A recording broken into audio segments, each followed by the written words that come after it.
अनमोल वचन अखिल भारतीय संत मत सत्संग के संस्थापक और गृहस्थ में आनंद योग के जनक परम संत महात्मा परम पूज्य श्री यशपाल जी महाराज अर्थात परम पूज्य भाई साहब जी द्वारा प्रतिपादित इन अनमोल वचनों का पालन करना अति आवश्यक है। ये वचन हमारी गृहस्थ आध्यात्मिक साधना के लिए मूलभूत सिद्धांत हैं, जो इस प्रकार हैं। हम दुनिया की हर चीज की कीमत आंकते हैं, अपने मानव जीवन की कीमत भी जाने व परमात्मा की प्राप्ति हेतु साधना करें। मनुष्य योनि एक उपहार है, इसीलिए परमात्मा को धन्यवाद देते हुए आधा घंटा प्रातःकाल, आधा घंटा सायंकाल पूजा अवश्य करें।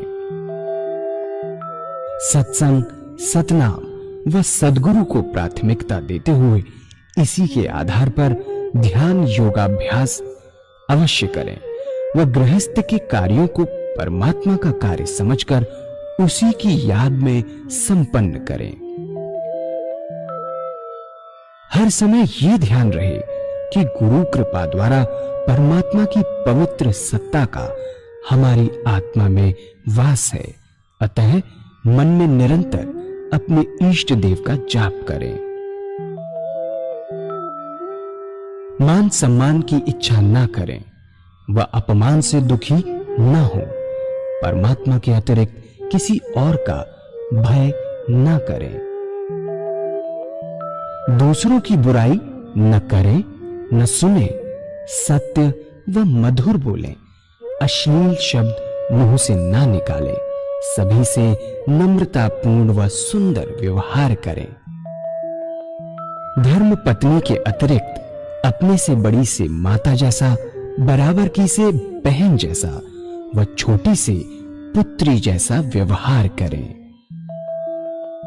सांसारिक जीवन यापन की आवश्यकताएं अंतहीन है, इसलिए अधिक से अधिक समय सत्संग में व धन परोपकार में खर्च करें। याद रखें, न स्त्री माया है, न धन दौलत, न ही परिवार। माया वह है जो हृदय को परमात्मा से दूर हटा दे।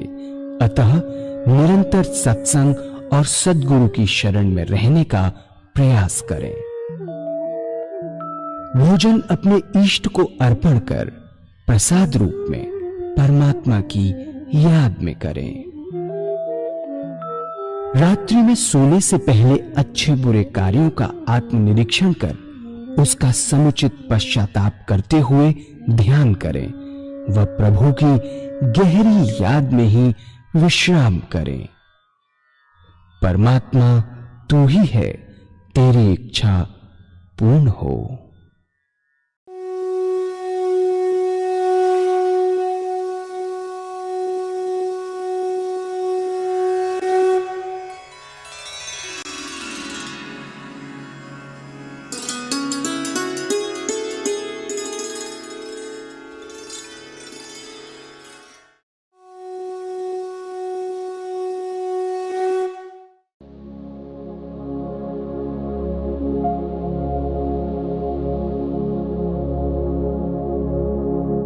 जय सद्गुरुदेव जय पद शरणम श्री स्वरूप चरणों शरणम।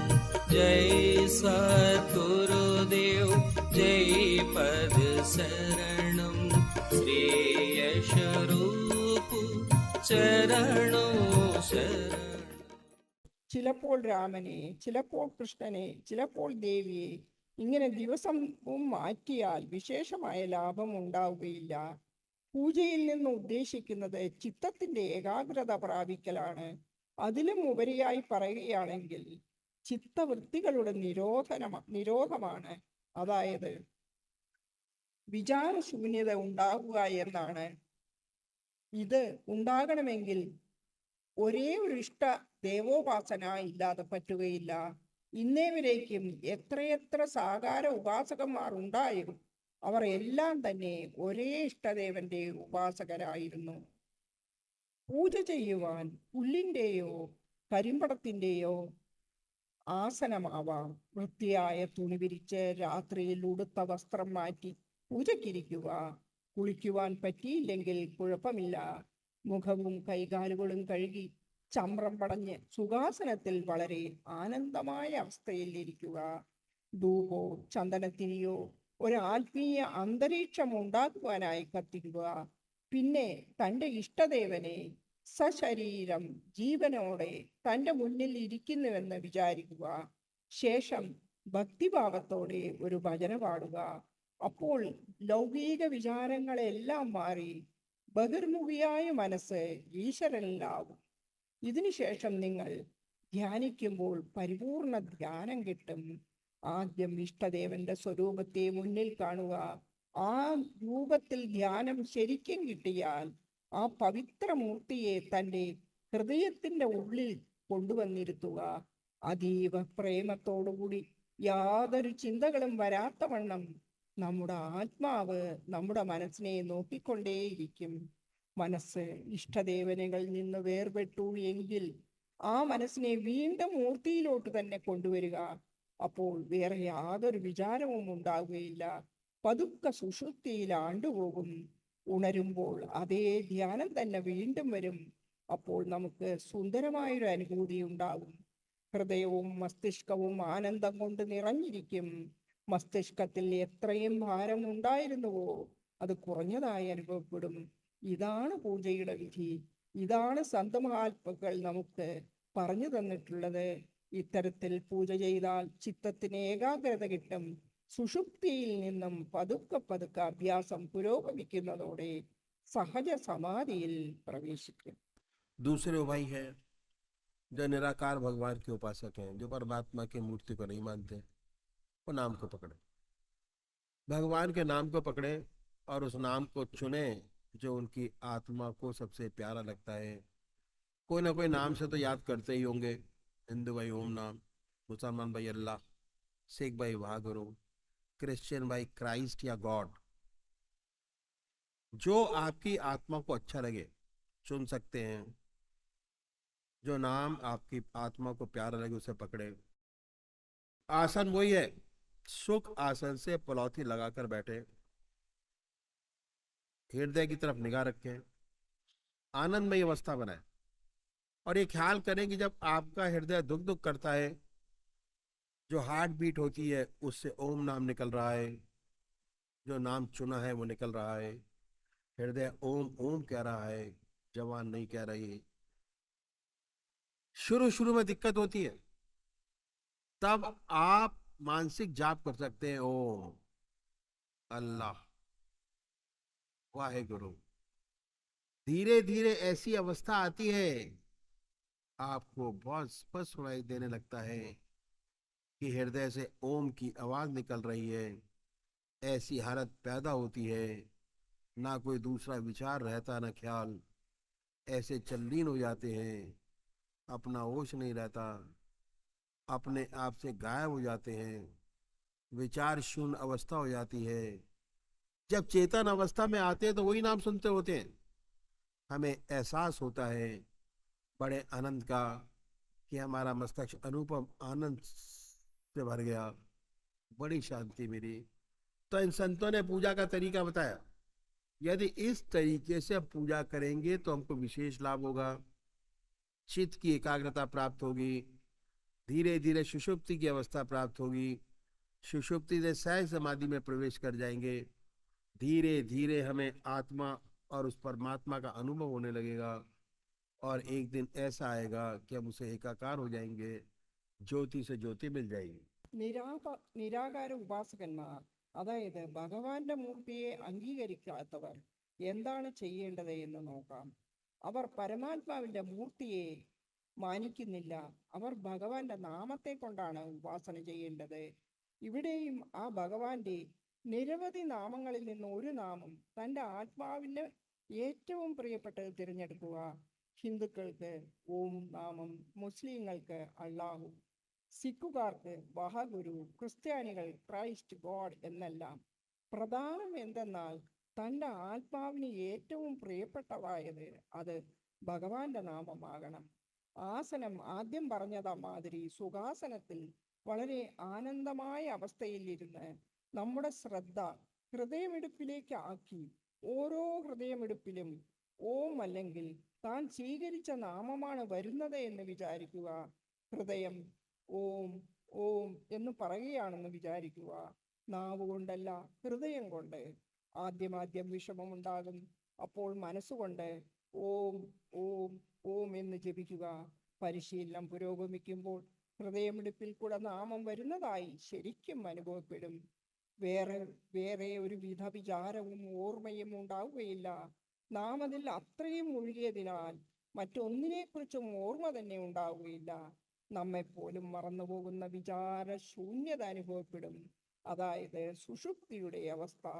എപ്പോൾ സുഷുപ്തിയിൽ നിന്ന് ഉണരുന്നുവോ അപ്പോൾ ഈശ്വരനാമം കേട്ടുകൊണ്ടേയിരിക്കും.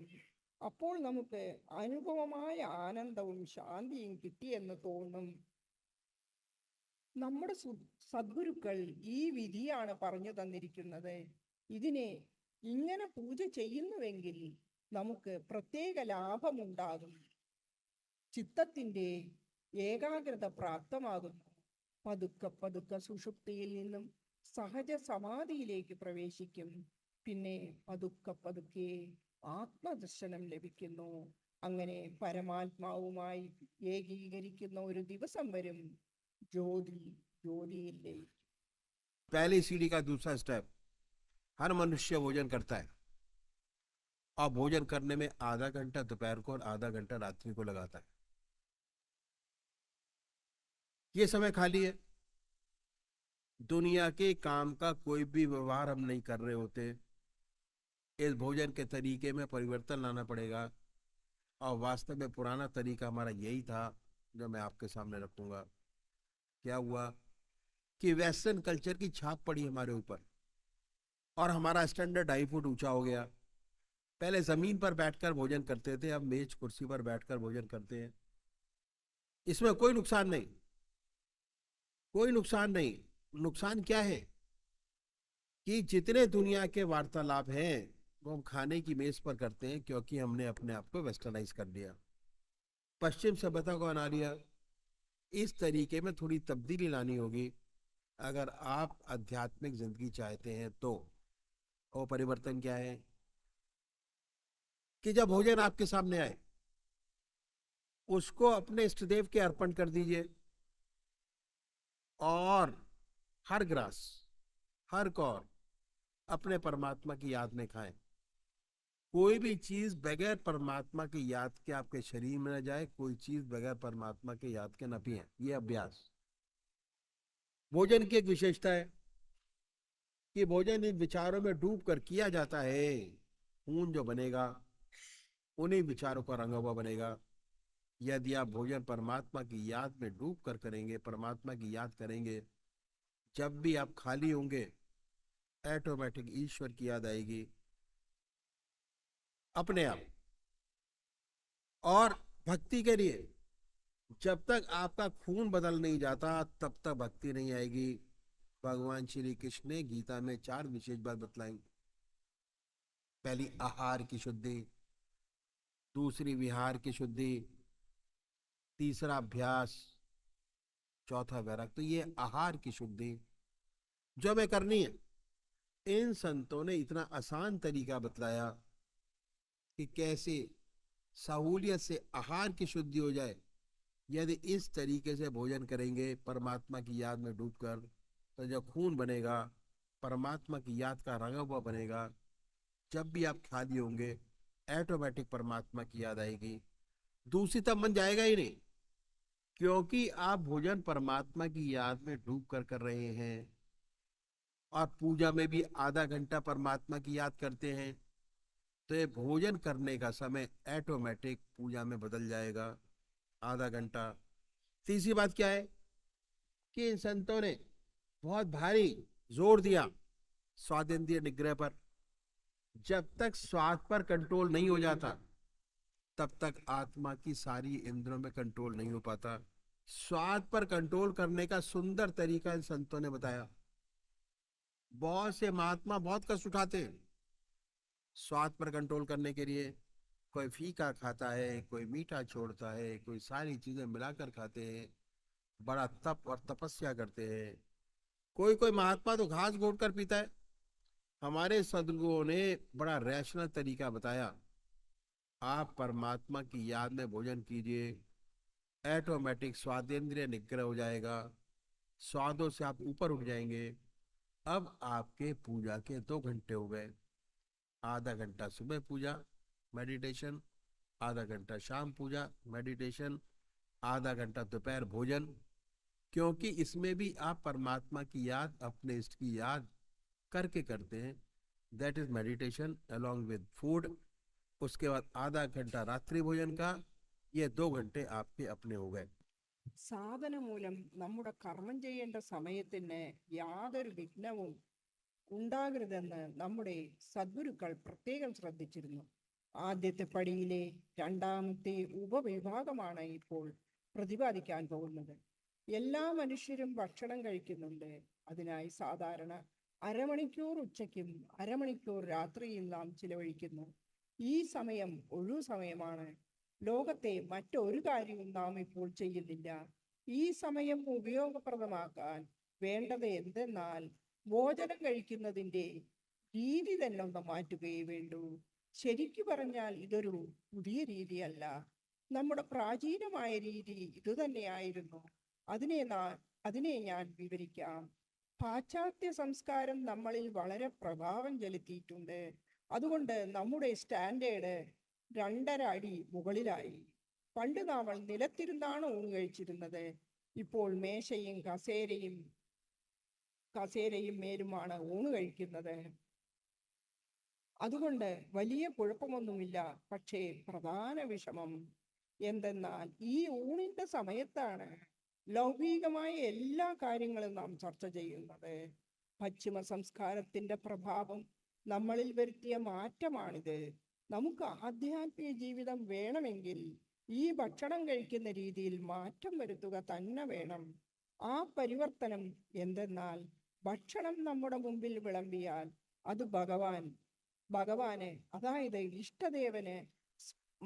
ഇഷ്ടദേവന്റെ സ്മരണയില്ലാതെ ഒന്നും തന്നെ കുടിക്കുകയോ കഴിക്കുകയോ അരുത്. ഇതാണ് അഭ്യാസം. ഇതുകൊണ്ട് വളരെ പ്രയോജനമുണ്ട്. ഭക്ഷണം ഏത് ചിന്തയിലാണ് കഴിക്കുന്നതെങ്കിൽ ആ ചിന്താരീതിയിലുള്ള രക്തമാവും ഉണ്ടാകുന്നത്. ഭഗവാന്റെ സ്മരണയിൽ ഭക്ഷിച്ചാൽ ഒഴിവു സമയങ്ങളിലും തന്നെത്താനെ സാധകർക്ക് 4 വിശേഷ കാര്യങ്ങളാണ്. തന്നെത്താനെ ഭഗവത് സ്മരണ ഉണ്ടാകും. രക്തം മാറാതെ ഭക്തി ഉണ്ടാവുകയില്ല. ഗീതയിൽ ഭഗവാൻ ശ്രീകൃഷ്ണൻ സാധകർക്ക് 4 വിശേഷമായ കാര്യങ്ങൾ അനുഷ്ഠിക്കാനാണ് പറഞ്ഞിരിക്കുന്നത്. ആദ്യം ആഹാരശുദ്ധി, രണ്ടാമത് വിഹാരശുദ്ധി, മൂന്നാമത് അഭ്യാസം, നാലാമത് വൈരാഗ്യം. ഇതാണ് ആഹാരശുദ്ധിക്കായി നാം ചെയ്യേണ്ടത്. ഈ എളുപ്പ വഴിയാണ് നമ്മുടെ സദ്ഗുരുക്കൾ നമുക്ക് പറഞ്ഞു തന്നിരിക്കുന്നത്. ഈ രീതിയിൽ ഭക്ഷണം കഴിക്കുമ്പോൾ ഏതുവിധ രക്തമാണോ ശരീരത്തിൽ ഉണ്ടാകുന്നത് അത് പരമാത്മാവിന്റെ സ്മരണയിൽ കലർന്നതായിരിക്കും. വെറുതെ ഇരിക്കുമ്പോഴും ഈശ്വരസ്മരണ തന്നെത്താനേ ഉണ്ടാകും. മനസ്സ് മറ്റു വഴിക്ക് പോകുകയുമില്ല. രണ്ടാമതായി ഭോജനം നാം ഭഗവാന്റെ സ്മരണയിലാണല്ലോ കഴിക്കുന്നത്. പൂജയും ഭഗവാന്റെ പരമാത്മാവിന്റെ സ്മരണയിൽ തന്നെയല്ലേ ചെയ്യുന്നത്. അതുകൊണ്ട് ഈ അരമണിക്കൂർ ഉച്ചയ്ക്കും അരമണിക്കൂർ രാത്രിയിലും ഉള്ള ഭക്ഷണം സമയം അഭ്യാസം കൊണ്ട് പൂജയായി മാറും. മൂന്നാമത്തെ കാര്യം എന്തെന്നാൽ സദ്ഗുരുക്കൾ സ്വാതന്ത്ര്യ നിഗ്രഹത്തിന് വളരെ പ്രാധാന്യം കൊടുത്തിട്ടുണ്ട്. സ്വാതിൽ നിയന്ത്രണം ഉണ്ടാകാത്തിടത്തോളം കാലം ആത്മാവിന് ഇന്ദ്രിയങ്ങളിൽ നിയന്ത്രണം ഉണ്ടാകുന്നില്ല. മഹാത്മാഗാന്ധി തന്റെ ബ്രഹ്മചര്യയെക്കുറിച്ചുള്ള പുസ്തകത്തിൽ സ്വാതന്ത്ര്യ നിഗ്രഹത്തിന് വളരെ പ്രാധാന്യം കൊടുത്തിട്ടുണ്ട്. സ്വാതിൽ നിയന്ത്രണം കിട്ടുവാൻ നമ്മുടെ സദ്ഗുരുക്കൾ പറഞ്ഞു തന്ന രീതി വളരെ യുക്തിയുക്തമായതും സുന്ദരവുമാണ്. പല മഹാത്മാക്കളും ഇക്കാര്യത്തിൽ വളരെ വിഷമം അനുഭവിക്കാറുണ്ട്. സ്വാതന്ത്ര്യ നിഗ്രഹം ചെയ്യുന്നത് ചിലർ പഴയത് കഴിച്ചും മധുരം കഴിക്കാതെയും, ചിലർ എല്ലാം കൂടി കഴിച്ചും, ചിലർ പുല്ല് കഴിച്ചും തപസ്സനുഷ്ഠിക്കുന്നു. നോക്കൂ, നമ്മുടെ സദ്ഗുരുക്കൾ എത്ര നല്ല കാര്യമാണ് പറഞ്ഞു തന്നിരിക്കുന്നത്. സ്വാതേന്ദ്രിയ നിഗ്രഹത്തിന് ഭക്ഷണം പരമാത്മാവിന്റെ സ്മരണയിൽ കഴിക്കുകയും കുടിക്കുകയും ചെയ്യുക. തന്നെത്താനെ സ്വാതേന്ദ്രിയ നിഗ്രഹം ഉണ്ടാകും. ഇപ്പോൾ നമുക്ക് 2 മണിക്കൂർ ഭഗവത് സ്മരണ കിട്ടുകയായി.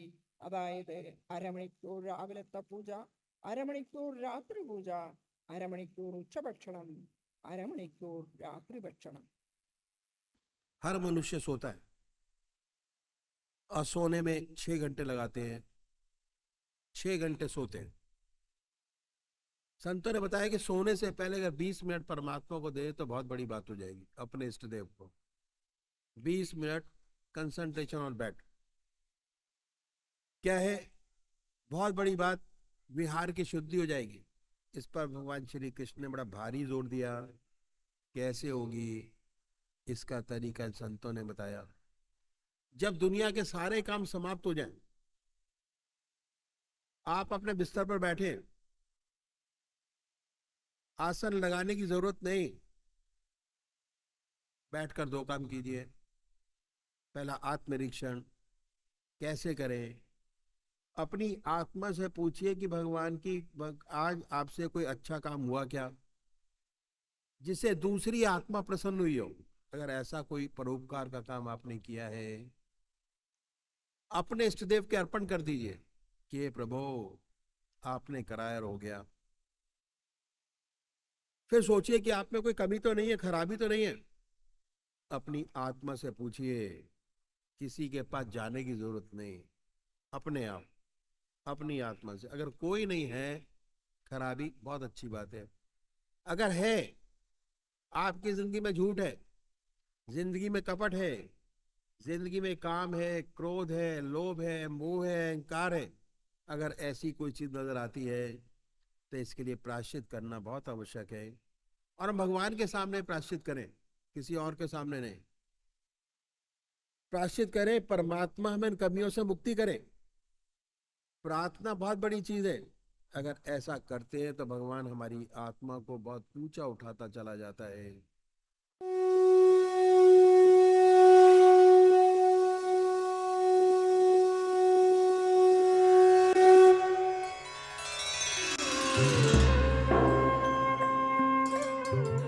ध्यान योग के कार्यक्रम आनंद योग से निशुल्क जुड़ने के लिए संपर्क करें 9810239677।